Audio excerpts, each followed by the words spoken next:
श्रीमद् भगवत गीता सार कथा। इस भागवत गीता सार कथा में सुख दुख का वर्णन किया गया है।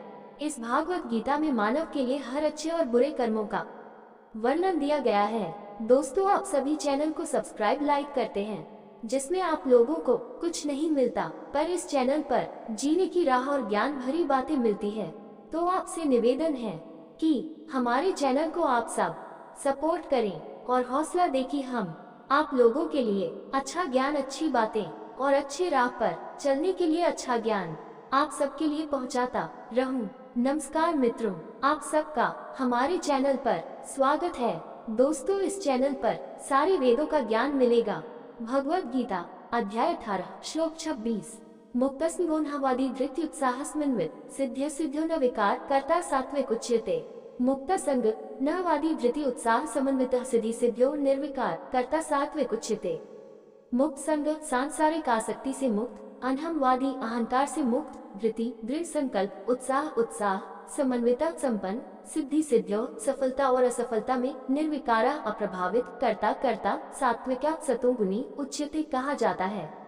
मुक्त संग नहमवादी धृत उत्साह समन्वितः सिद्धि सिद्ध्यो निर्विकारा कर्ता सात्विक उच्यते। अनुवाद: जब कर्ता अहंकार और आसक्ति से मुक्त हो, उत्साह और दृढ़ संकल्प से युक्त हो तथा सफलता और असफलता में संभाव रखता हो, तब उसे सतोगुणी कहा जाता है। श्री कृष्ण ने पहले कर्म के 3 तत्वों का उल्लेख किया था: ज्ञान, कर्म स्वयं तथा कर्ता। उनमें से 2 की श्रेणियों ज्ञान तथा कर्म का वर्णन करने के पश्चात अब वे कर्म करने वालों के 3 प्रकारों की ओर बढ़ते हैं।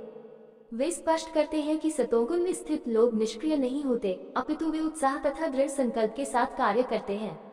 अंतर केवल इतना है कि उनका कार्य समुचित चेतना में होता है। सात्विक कर्ता मुक्त संग होते हैं, अर्थात वे सांसारिक आसक्ति में फंसकर वस्तुओं से चिपके रहने का प्रयास नहीं करते।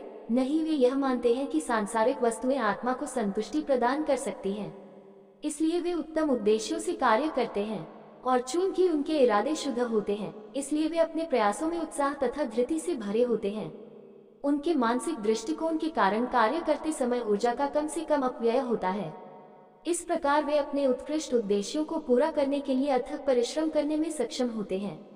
यद्यपि वे महान कार्य संपन्न करते हैं, फिर भी वे अनाहमवादी अहंकार से मुक्त होते हैं और अपनी सफलताओं का सारा श्रेय ईश्वर को देते हैं। भगवत गीता अध्याय 18 श्लोक 27। रागी कर्मफल प्राप्त सुरालुब्धो हिंसात्मको शुचि हर्ष शोकान्वित कर्ता राजस परिकीर्तित। रागी कर्म फल प्रेपसुर लुब्धो हिंसात्मको शुचि हर्ष शोकान्वित कर्ता राजस परिकीर्तित। रागी तृष्णा, कर्म फल कर्म का फल, प्राप्सु लोभी लुब्धा लोभी, हिंसा आत्मक हिंसक स्वभाव वाला, अशुचि अशुद्ध, हर्ष शोकान्वित हर्ष और शोक से प्रेरित कर्ता राजस रजोगुणी परिकीर्तिता घोषित किया गया है। रागी कर्म फल प्रेपसुर लुब्धो हिंसात्मको शुचि हर्ष शोकान्वितः कर्ता राजस परिकीर्तितः। अनुवाद: जब कर्ता कर्म के फल की इच्छा रखता है, लोभी हिंसक स्वभाव वाला, अशुद्ध तथा हर्ष शोक से विचलित होता है, तो उसे रजोगुणी माना जाता है। यहाँ राजसिक कर्मकांडों का वर्णन किया जा रहा है। सात्विक कर्मकांड आध्यात्मिक उन्नति की इच्छा से प्रेरित होते हैं, जबकि राजसिक कर्मकांड भौतिक उन्नति के लिए अत्यधिक महत्वाकांक्षी होते हैं। उन्हें यह नहीं पता कि यहाँ सब कुछ अस्थायी है और एक दिन इसे छोड़ना ही पड़ेगा। वे अत्यंत राग, मन और इंद्रियों की इच्छाओं से उत्तेजित होते हैं तथा उनके पास नियत की शुद्धता नहीं होती।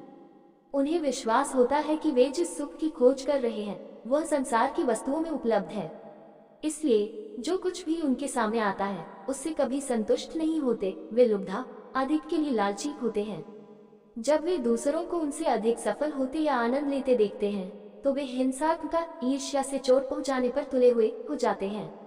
अपने उद्देश्यों की पूर्ति के लिए वे कभी कभी नैतिकता का त्याग कर देते हैं और इसलिए अशुचि अशुद्ध हो जाते हैं। जब उनकी इच्छाएं पूरी हो जाती हैं, तो वे प्रसन्न हो जाते हैं, और जब वे भयभीत होते हैं, तो वे निराश हो जाते हैं। इस प्रकार उनका जीवन हर्ष शोकान्विता सुख और दुख का मिश्रण बन जाता है। भगवत गीता अध्याय 18 श्लोक 28। अन्याय, साधारण, स्तब्ध, धोखेबाज, अप्राकृतिक, आलसी, उदास और दीर्घकाल तक कष्ट सहने वाले कर्ता को तमस कहा जाता है। अयुक्त, प्रकृत, स्तब्ध, शठो, नैष्कृतिको, लास, विषादी, दीर्घ सूत्री च कर्ता तमसा उच्यते। अयुक्त, अनुशासनहीन, प्रकृति, अशिष्ट, स्तब्ध, हठी, शठा, चालाक, नैष्कृतिका, बेईमान या नीच, असाह, आलसी, विषादी, दुखी और उदास, दीर्घसूत्री, टालमटोल करने वाला, च तथा कर्ता, कर्म करने वाला, तामस, तमोगुनी उच्यते कहा जाता है। अयुक्त, प्रकृति, स्तब्ध, शतो, नैष्कृतिको, लस, विषादी, दीर्घसूत्री, च कर्ता, तमसा उच्यते। अनुवाद: तामसी कर्मकर्ता वह है जो अनुशासनहीन, अशिष्ट, हठी, कपटी, आलसी, निराश तथा टालमटोल करने वाला होता है। अब श्री कृष्ण तामसिक कर्म करने वालों का वर्णन करते हैं। उनका मन नकारात्मक जुनून से भरा होता है और इस प्रकार वे युक्त, अनुशासनहीन होते हैं। शास्त्र उचित और अनुचित आचरण के बारे में आदेश देते हैं, लेकिन तमोगुनी कर्म करने वाले स्तब्ध, अपने विचारों में हठी होते हैं, क्योंकि उन्होंने तर्क करने के लिए अपने कान और मन बंद कर लिए होते हैं। इस प्रकार वे अक्सर अपने तरीकों में शार्क, चालाक और नैष्कृतिक, बेईमान या नीच होते हैं। वे प्रकृति अशिष्ट होते हैं क्योंकि वे अपनी पशु प्रवृत्ति को नियंत्रित करने में विश्वास नहीं करते। यद्यपि उनके पास करने के लिए कर्तव्य हो सकते हैं, वे प्रयास को श्रम साध्य और दर्दनाक मानते हैं और इसलिए वे उत्साह, आलसी और दीर्घसूत्री, टालमटोल करने वाले होते हैं। उनके नीच और निम्न विचार किसी और की अपेक्षा उन पर अधिक प्रभाव डालते हैं तथा उन्हें विषादी, दुखी और उदास बनाते हैं। श्रीमद्भागवत में कर्म करने वालों के प्रकारों का भी वर्णन किया गया है।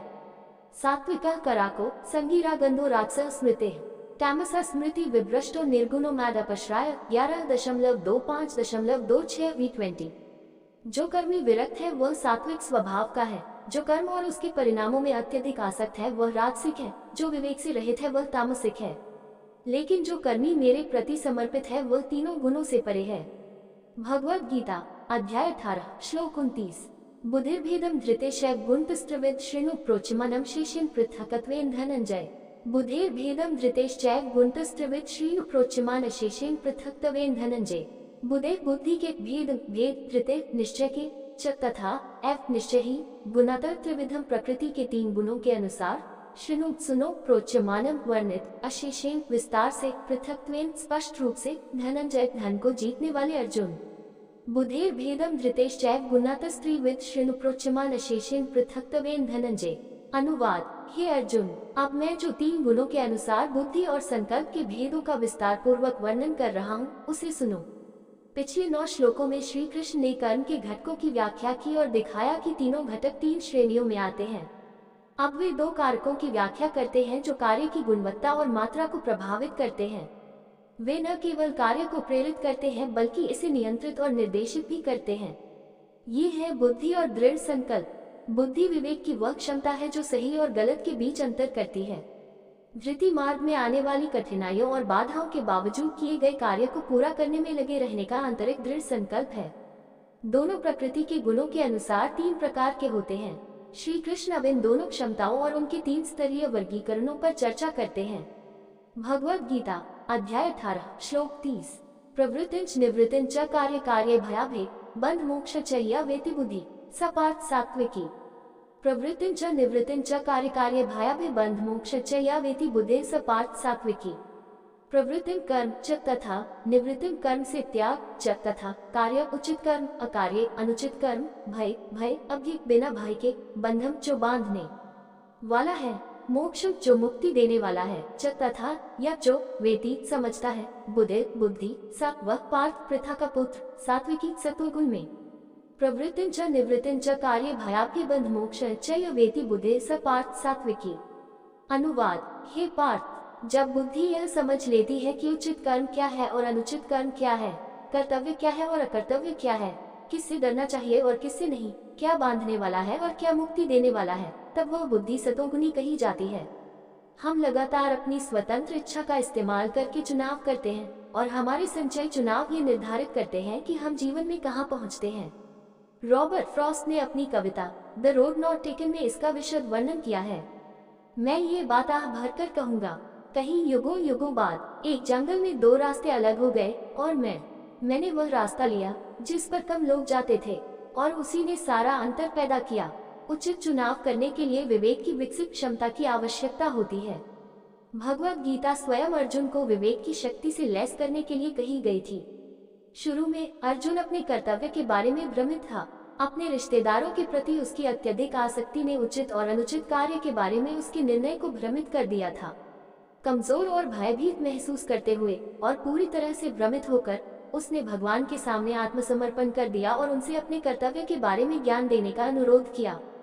ज्ञान के दिव्य गीत के माध्यम से भगवान कृष्ण ने अर्जुन को अपनी विवेक की शक्ति विकसित करने में मदद की, जब तक कि वह अंततः निष्कर्ष पर नहीं पहुंच गया, मैंने तुम्हें वह ज्ञान समझाया है जो सभी रहस्यों से अधिक गुप्त है।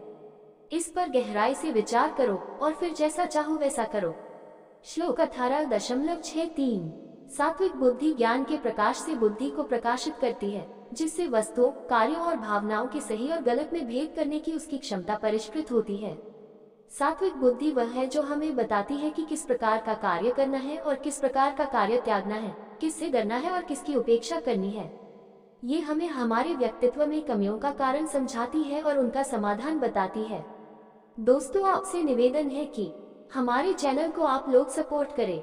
ये वीडियो अच्छा लगा हो तो लाइक, शेयर, सब्सक्राइब जरूर करें। धन्यवाद।